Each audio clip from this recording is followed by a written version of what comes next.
Cliff is just ebbing and flowing under the scenery of James, Kirk, and Lars. They are setting the scenery, and Cliff is like the main story, the main narrative here.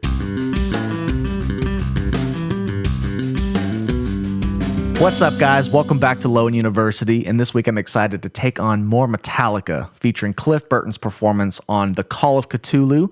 This is the closer and the first instrumental they did off of their second record, Ride the Lightning, from 1984, which was a pretty big departure in sound from Kill 'Em All's thrashy, bluesy riffs, and this is the record that I think stamped Metallica on their own innovative path into being one of the most unique heavy metal bands at the time.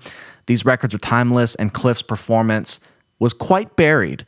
So, I have an enhanced bass version, and you can find the original link to this video in the description.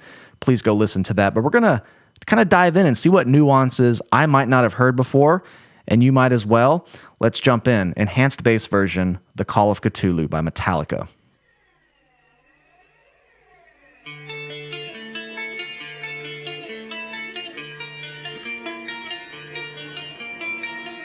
This is the perfect chord progression for a song about Cthulhu, which is the ominous beast from H.P. Lovecraft's novel.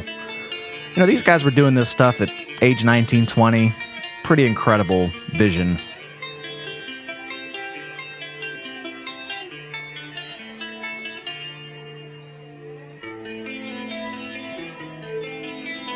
Kind of A minor to the E flat diminished.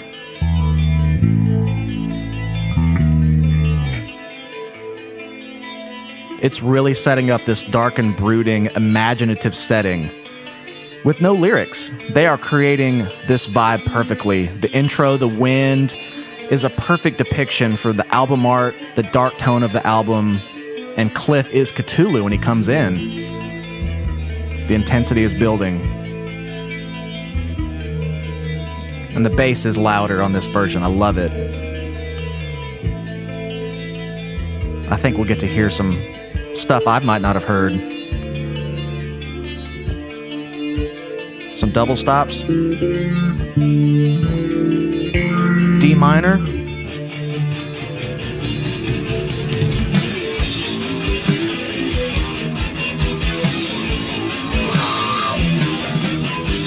That's the beast.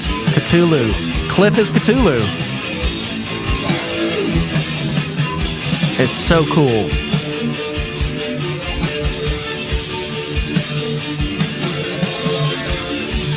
Oh, yeah.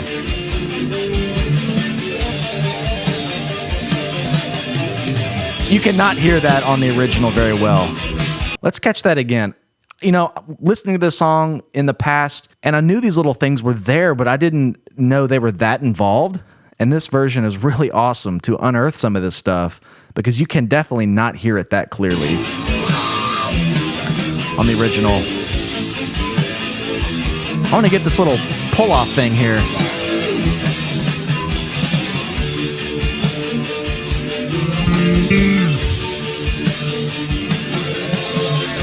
A strum thing.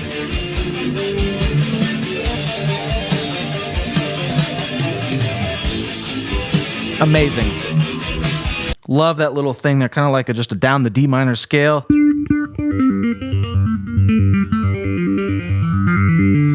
Kind of thing. And man, that wah is just screaming. It is depicting the Cthulhu ominousness, the brooding of Cthulhu so well. Again, for these guys to pick these sounds and these chord progressions, and they're just setting a stage. You know, Metallica instrumentals can still be so lyrical and full of imagination. You know, a lot of bands, when they do instrumental songs, they compensate by adding more flashy stuff, you know, faster guitar solos, trading solos, you know, just something to distract you from the fact that there are no lyrics. This still completely fulfills the art of simplicity and leaves some space so your imagination can fill in what the Call of Ktulu means to you and what this is telling you about that story with no lyrics. It's amazing, and Cliff is just ebbing and flowing under the scenery of James, Kirk, and Lars. They are setting the scenery, and Cliff is like the main story, the main narrative here. And there's just enough space for you to kind of feel it and take it in as an experience. Just amazing work, really is.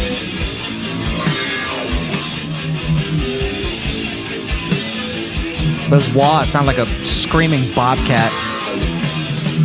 Love it.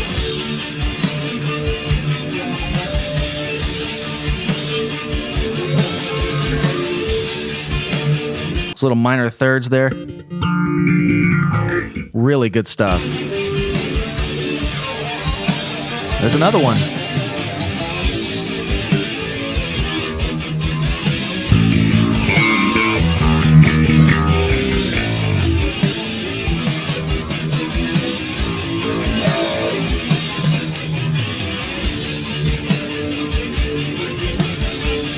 This is like a bass solo, the whole song so far.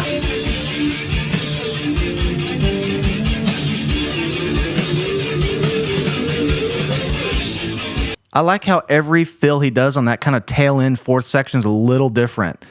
And I wish it was just a little bit louder on the original version. This is great. I've never heard this. And again, I knew some of this stuff was here, but not that intricate.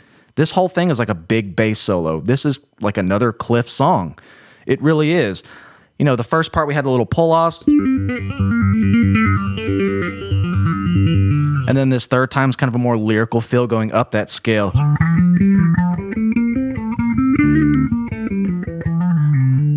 Really, really cool. And the tone is just great. I can understand why it's not too audible. Just it sounds like a lead guitar. Cliff had that vision to play bass in this style, in that era, when not a lot of people were doing it. And it's mistaken for guitar.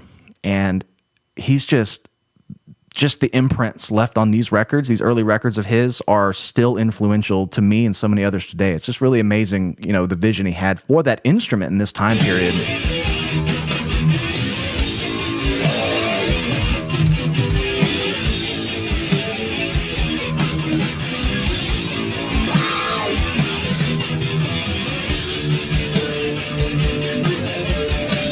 He's just out on a limb here.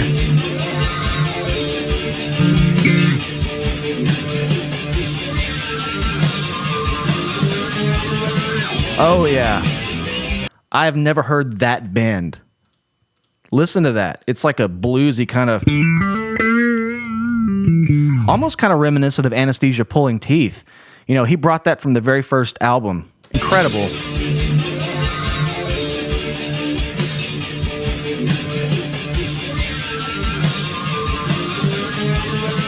Oh, yeah.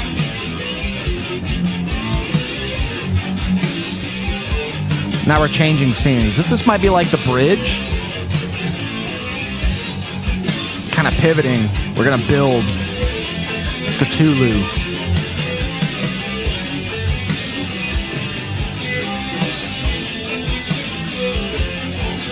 Great melody by Kirk here. Simple. Follows the riff.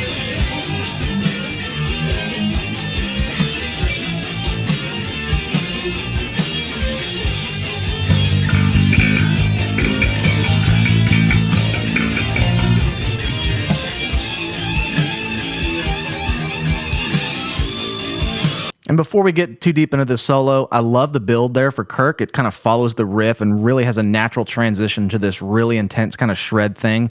It's hard to know what the pinnacle of this song is. It's kind of like a slow burn, and some of those riffs at the end could be it, but this is kind of like the bridge. And again, Metallica's instrumentals kind of practice the art of simplicity a lot. There's still kind of a verse-chorus format, just the vocals replaced with some crazy stuff by Cliff. The theme of all these riffs kind of has a common thread between it. You know, the intro kind of has that chromatic thing.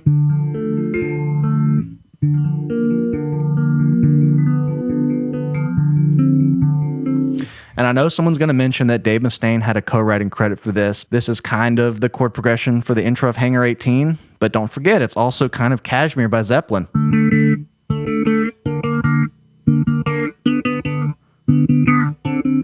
So again, there's only so many notes in music, and this kind of thing exists in a lot of music. You're just taking a fifth interval and raising the fifth to a flat sixth, then a major sixth, then a dominant seven. But what they're doing is they're taking that chromatic approach and kind of adding it to these bulkier riffs at the bottom. It's kind of going up by a half step. So again, their vision for that commonality throughout the whole song really kind of glues all this together. It's really, really cool. Let's keep going.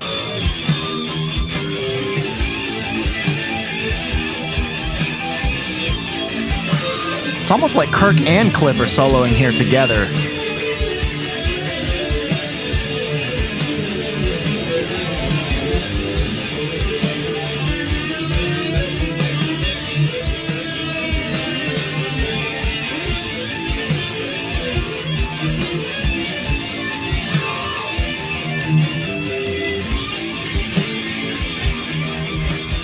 This is kind of like the chorus riff to me.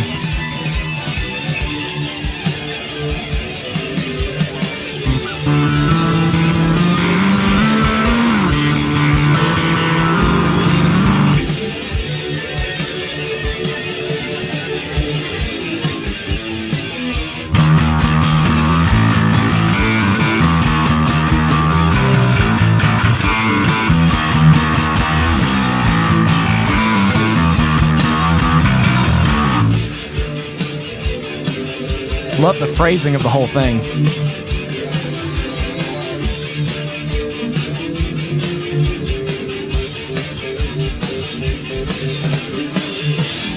Different kind of feel there.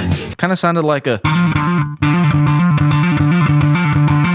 just a minor third thing. I'm having trouble hearing some of the intricacies even on this enhanced bass version. So I'll know on the album, this stuff completely fleeted me all these years. Really cool. See, back to the same chromatic theme,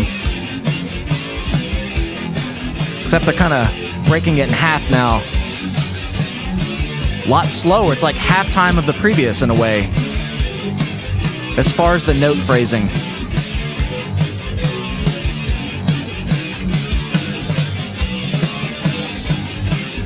Another modulation up.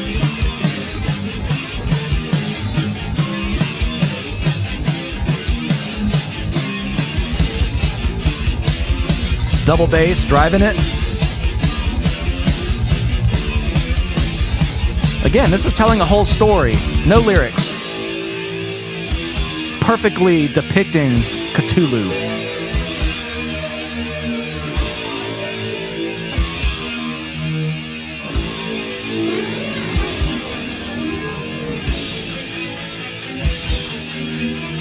It's a frightening feeling. The way they've crafted these chords in this build.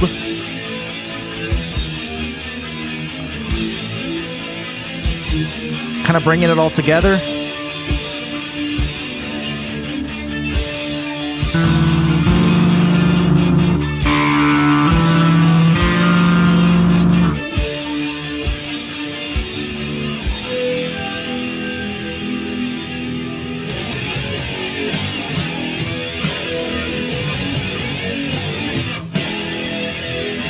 Listen how simple this riff is, but it's still so powerful.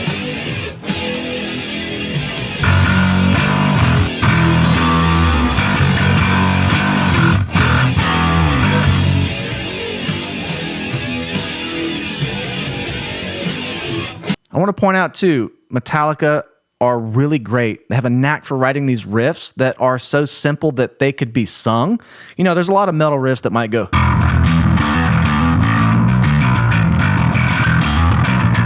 You know, riffs like that are great, too. They're intense, but Metallica always seem to inject these, like, really simple singable riffs that are the melody. You know, I wouldn't call what I just played a melody.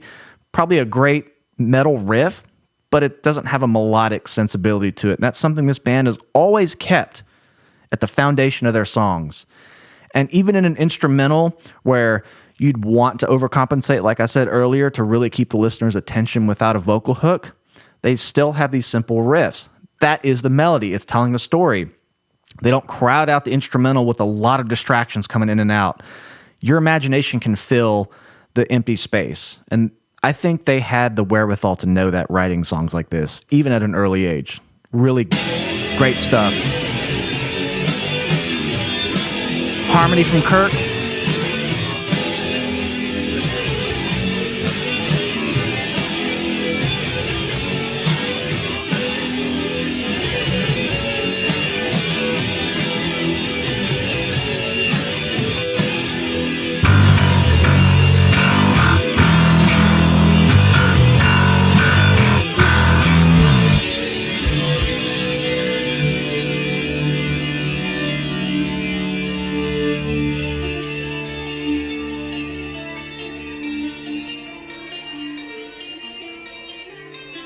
Sort of ending how we started.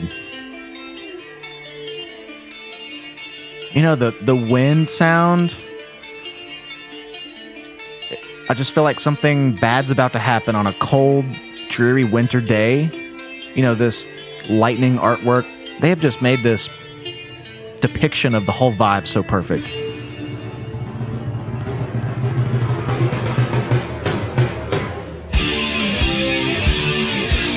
Ooh, you can kind of hear that chorus on Cliff.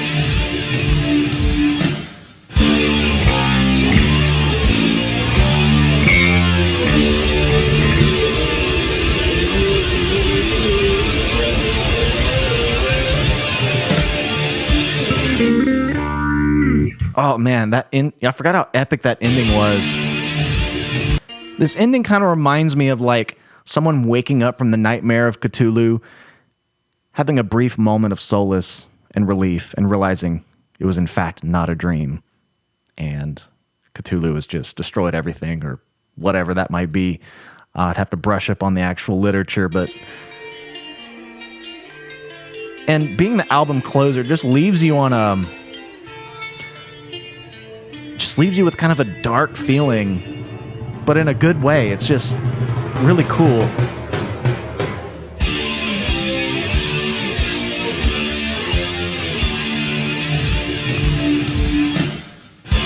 Listen for Cliff shredding.